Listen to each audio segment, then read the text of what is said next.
member NPP National Chairman letter meche kata tenten bi abamonte so chese se obehwa NPP amayoko ne empenufo bi wo ho a chese na omoye ade bi wo ho na enyenti emaye pempam mu nyina edifi party mu yehwe obi ti se alanche Martin Hobson adoye ene nkofo atitu bi a chese yesaki omu free party omode nkata abamonte so se de obi biara waya krado se osan pese oba back to NPP amayeko no omo abie kwan se nipa no obetumi aba na eno ena ye busa se alanche Martin beko anase onko yentie ensema etwegu monte so bi embra.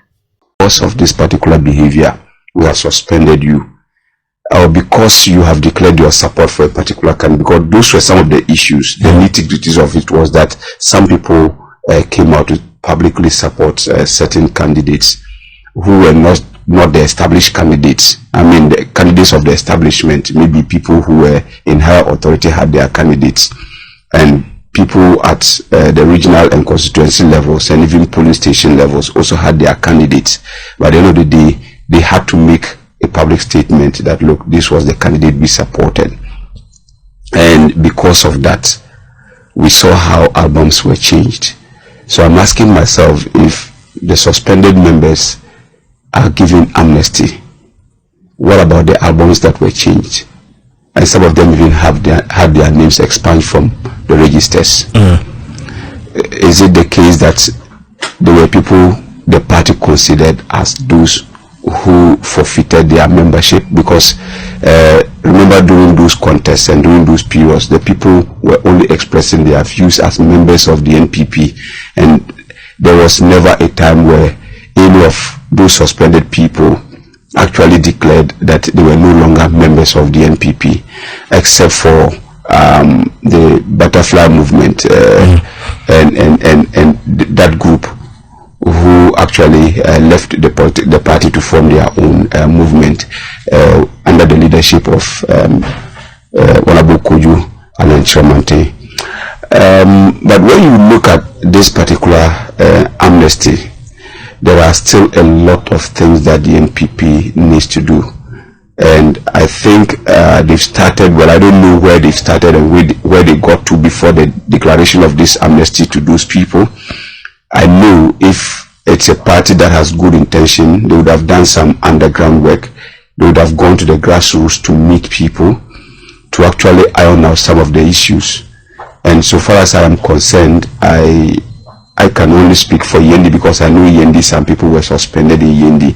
And I have not seen those engagements go on in Yendi. Maybe they went on at the high side of the media that we did not see anything, but I can still see that Farouk and Abibata faction still playing on Yendi.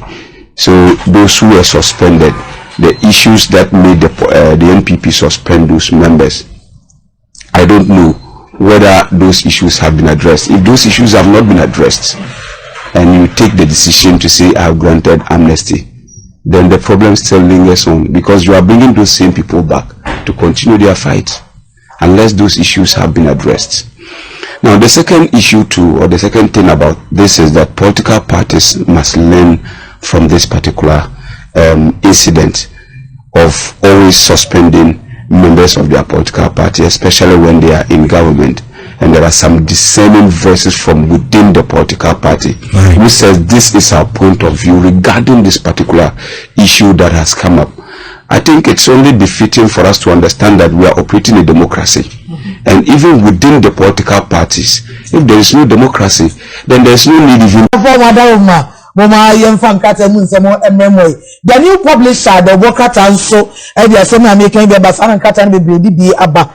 And it's a new patriotic party, NPP Amanukono, and the Amania Pieja and Mapania, or as a worship party in the national chairman, who are done Smith Bute, and in Sasha here. You're not changing and said, party no and be a sabi. One more ato party numra and omo ye maybe an ensem fatenti wojina party numra so tu omo sensan no say say dey obi aboni ya che no it was san fe obi aso obi awo kwan so san ba manoko no bio na okyemu a what is that jubasan krai ekwo ediama party ni menyina ni mantam ba bia ani mensi ba bia nemom kakra abata ho nemom kakra abata ho ne se wo ya wodi juma bia sabi na ensani wo ye bibia na enye etiama NPP manyoko ni ti wo sensan no ya ma kwan sa bra mo de nanso ya nkasa bra na ba pedi bre Jimmy Jones about the secretary, over chairman, over the treasurer, David. Jisem film you know dia to so no. Yeah, dey say ampa usubani sabi asesa ada wo ye no wajai wasesa unye bio. Enfiem you agise twom wie ansa na wo papa bi say wo begina predi baby party mu a watimi agina aprebi. We the new publisher.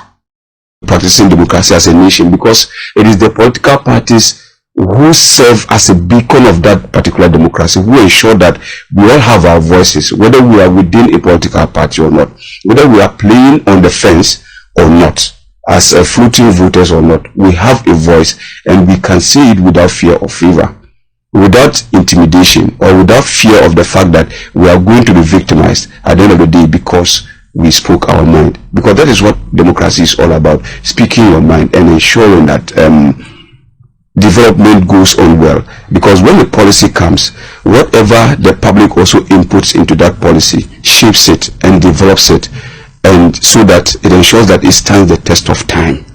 But where a policy is in place and nobody has the power to actually criticize or say their mind about what they think about that particular policy, especially from the grassroots of democracy, which is the political party level, then we don't have a democracy. And we all saw that in the governance structure of the NPP when they were in government. At least a lot of dissenting voices went quiet. And so the hurt in the support base, and we can all see how people are beginning to speak out now. There's this doctor from the Ashanti region. I've forgotten the name. He has become very vocal of late. Dr. Kudu Alan-Chamantin, who even happened to have broken away. The likes of this man from the Volta region, or what's his name? He has been on Omuya TV. What's his name? He speaks about spirituality a lot. I mean, all of those people, they were staunch members of the NPP. The likes of them. I mean, those were the dissenting voices. What do you call them? Kwame Mpiemim. Okay. Yeah. All those people, they were pushed and relegated to the background because they will speak the truth to you no matter what the situation is, no matter what position the party is in. If they find out that something was not going on well, they were going to speak about it. And all those people were sidelined, even though they were not written to say, look, we have suspended you as a member of our party, but they were not listening to them anymore, and they encouraged them from their support base not to listen to those people. So right now that you are granting amnesty to those people, are you reconsidering the likes of those people, the likes of Roku Bobi, Kennedy Atta, right? Atta Kennedy, let me put it that way, Atta Kennedy and co. All of those people, are you reconsidering now listening to them? Because, I mean, all of those people form the yoke of the NPP. They are founding members of the NPP. And so for them to begin to be sidelined, or for them to feel sidelined by something they created with their own hands, their own resources. So I don't know what conversations has gone on, or whether the party has done some groundwork and have come out to announce this or not. Maybe in the coming days we'll see more revelations about whatever has gone on in the background. But for me, I doubt if some of them will actually return to the NPP, because some of them are actually hurt, and their persona attacked seriously. Some of them, even their families were even put on the line, and discussed thoroughly as if their family has something to do with whatever those people were saying. And the hate in those people, some of them had their wives being issues of discussion on pro-NPP media houses. And so how are you able to heal all this and now tell those people that if you are suspended, you can come back? I think people don't just walk back like that. There's supposed to be a demonstration of will and commitment. And good faith. Good faith. If you don't demonstrate it and you just tell somebody, you are forgiven. But who tells you the person has even forgiven you? Because if you see that person has wronged you, and because of that you are suspending him, who tells you that you have not also wronged or offended that person in one way or the other?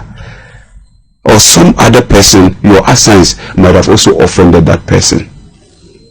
And so all these things, they come to play. And if you don't look closely at the issue and just come out and issue a statement saying we are forgiving everybody, but has everybody also forgiven you?